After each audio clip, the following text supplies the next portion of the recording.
के सेवा ही संगठन अभियान के तहत सीपी जोशी हो रहे हैं मीडिया से रूबरू। क्या कुछ कह रहे हैं आइए आपको सुनाते हैं। कोई सोच नहीं रहा है और भाजपा कैसे 400 पार हो रही नहीं हो रही उसकी चिंता विपक्ष को हो रही है। आप देखिए कि कांग्रेस पार्टी के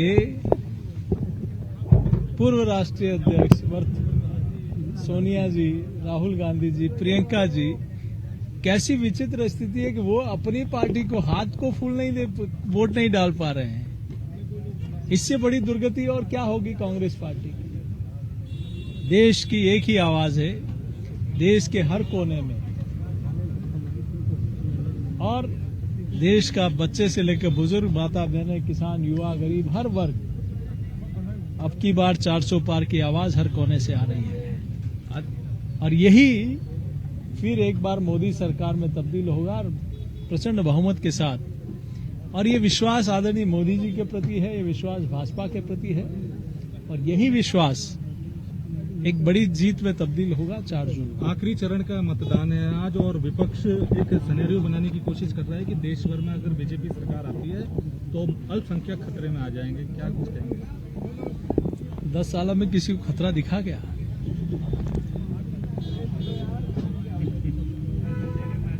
लेकिन वो जो तुष्टीकरण की राजनीति करते हैं, वो जिस प्रकार से ओबीसी, एससी, एसटी का आरक्षण खत्म करके बांटना चाहते हैं, वो भाजपा की सरकार नहीं होने देगी। आज बैठकों का दौर चलेगा, क्या किस तरीके की रणनीति पर चर्चा की जाएगी? नहीं, ये हमारी रूटीन प्रक्रिया है। पिछले 2 दिनों से हमारे अलग अलग विभागों की अन्य कार्यक्रमों को लेकर, आज पदाधिकारियों की, उसके बाद जो हमारे कई पदाधिकारी जनप्रतिनिधि प्रवासी के नाते बाहर थे, उनके साथ बैठना होगा। तो ये पार्टी की नियमित प्रक्रिया है, उसी के तहत आज बैठना होगा। राजस्थान में 25 सीटों को लेकर कितने कॉन्फिडेंस है? क्योंकि चर्चा किस बार नुकसान हो रहा है, राजस्थान में हैट्रिक नहीं लिख पा रही बीजेपी। उन सबको जो बात कर रहे हैं उनको 4 जून को राजस्थान की जनता जवाब देगी। वो तो ये भी सपने देखते थे कि 156 आएंगे, क्या हुआ फिर? तो 4 जून का इंतजार करिए। अच्छा, मौजूदा सरकार है कि व्यवस्थाएं हैं, उनको लेकर सवाल कांग्रेस लगातार उठा रही है कि जो गर्मी का जो प्रकोप दिख रहा है उसके बाद भी जो व्यवस्थाएं करनी चाहिए सरकार के स्तर पर नहीं हो पाई है। सरकार बहुत मुस्तैदी से काम कर रही है। सरकार बहुत मुस्तैदी से काम कर रही है। प्रदेश के माननीय मुख्यमंत्री जी से लेकर सभी जनप्रतिनिधि, पार्टी के पदाधिकारी, सरकार अपने स्तर पर अपना काम कर रही है। संगठन सेवा ही संगठन के ध्येय के साथ काम कर रहा है। मुझे लगता है कि कांग्रेस पार्टी को अपने 5 वर्षों के कालखंड का आकलन करना चाहिए।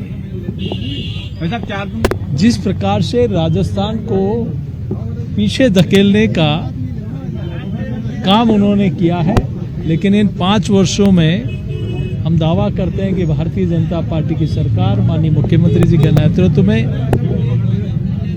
ये जो सारी समस्याएं कांग्रेस छोड़ के गई थी, जिन्होंने कहीं भी राजस्थान को अग्रणी राज्यों की गिनती में आने के लिए प्रयास नहीं किए, कहीं भी बिजली का समस्या का समाधान हो, पानी की समस्या का समाधान हो, इसके लिए कोई ठोस प्रयास नहीं किए, सिर्फ बातें किए, ढोंग किए, नाटक किए।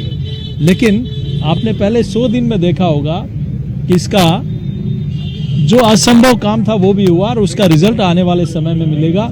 इन 5 सालों में राजस्थान बिजली में भी आत्मनिर्भर होगा। तो जो परियोजना कई वर्षों से इंतजार कर रही थी राजस्थान की जनता, जिन परियोजना का, वो भी मूर्त रूप लेगी। जो मोती हो रही उसके आंकड़े जारी नहीं हो रहे, उसको लेकर सरकार, कांग्रेस जो सवाल उठा रही है, सरकार बच रही है उन आंकड़ों को जारी करने से। देखिए, कांग्रेस इस पूरे चुनाव में हमेशा से झूठ बोली है, कांग्रेस को कोई गंभीर नहीं लेता। मतगणना को लेकर अभी जो डिबेट होगी, एग्जिट पोल के बाद जो डिबेट होगी, 4 जून को जो मतगणना होगी, संगठन की तैयारी पूरी तैयारी है हमारी। पॉलिंग काउंटिंग एजेंट से लेकर सारा प्रशिक्षण और बाकी सारे निमित्त। एक बार डिबेट होगी एग्जिट पोल के बाद, उसमें कांग्रेस ने तय किया प्रवक्ताओं को नहीं भेजेंगे। क्या संकेत? उनको पहले से अंदेशा है अपनी बुरी हार का।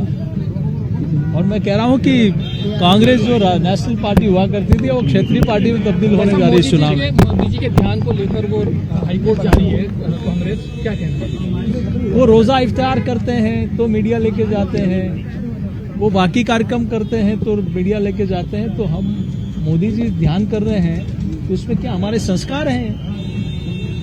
उससे तकलीफ क्यों है इनको? मंदिर जाने से क्यों तकलीफ है? ध्यान करने से क्यों तकलीफ है?